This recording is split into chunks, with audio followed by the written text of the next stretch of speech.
இனிய காலை வணக்கம். இங்கு பணியாற்றும் அல்ட்ரா பள்ளி ஆசிரியர்களுக்கும் மற்றும் இவ்வுலகில் ஆசிரியராக பணியாற்றும் அனைத்து ஆசிரியர்களுக்கும் என் முதற்கண் ஆசிரியர் தின நல்வாழ்த்துக்கள்.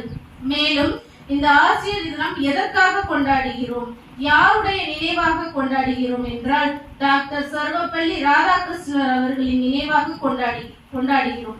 அவரை பற்றி ஒரு சில வார்த்தைகள் இதோ. கல்வி என்பது குழந்தைகளின் ஒட்டுமொத்த ஆளுமை திறனை வளர்க்கும் முயற்சி எனலாம்.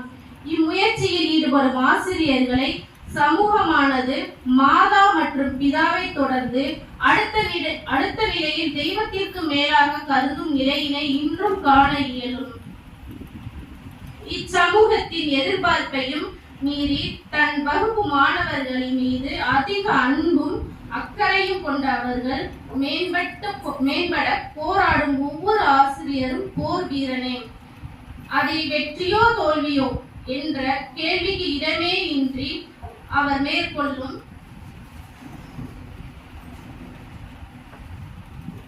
ஒவ்வொரு முயற்சிக்கும் தலை வணங்குவார்கள் என்பதில் ஐயமில்லை.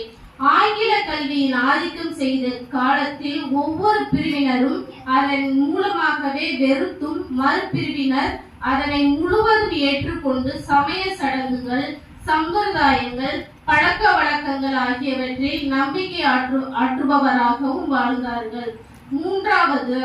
மூன்றாவது ஆங்கில கல்வியின் நன்மையினை பெற்றதோடு அதன் மூலம் எண்ணற்ற நவீன கருத்துக்களையும் வழங்குபவராகவும் மூட நம்பிக்கைகள் மற்றும் அடிமைத்தனத்தை முற்றிலும் எதிர்ப்பவராகவும் திகழ்ந்தார்கள்.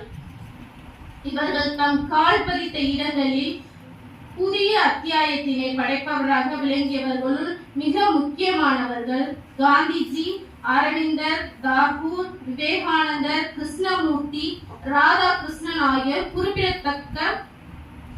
குறிப்பிடத்தக்கவர்கள் எனலாம். கல்வியாளர் என்ற வார்த்தை உச்சரிக்கும் போதெல்லாம் இவரது பெயரை என்றும் உச்சரிக்க மறந்ததே இல்லை. மேலை நாட்டு கல்வி, எளிமையான பழக்க வழக்கங்கள், புத்தக விரும்பி ராதாகிருஷ்ணன் ஆவார். இவர் அன்னிபெசன்ட் அம்மையாரின் பேச்சில் கவரப்பட்டதோடு பேச்சு வன்மை மிக்கவராகவும் தன் பேச்சால் அனைவரையும் தன் பால் ஈர்ப்பவராகவும் திகழ்ந்தார்.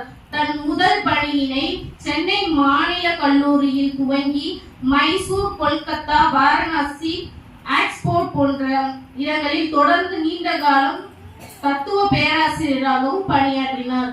இவர் சர் பட்டத்தை தனதாக்கி கொண்டதோடு தன்னை முழுமையாக சுதந்திர போராட்டத்தில் ஈடுபடாவிட்டாலும் மனமாற ஆதரித்தவர்களுள் ஒருவராக விளங்கினார். இதுவே ராதாகிருஷ்ணன் அவர்களோட இவரோட நினைவாக என்ன செய்யறோம், நம்ம ஆசிரியர் தினத்தை கொண்டாடுறோம். சரியா? நன்றி, வணக்கம்.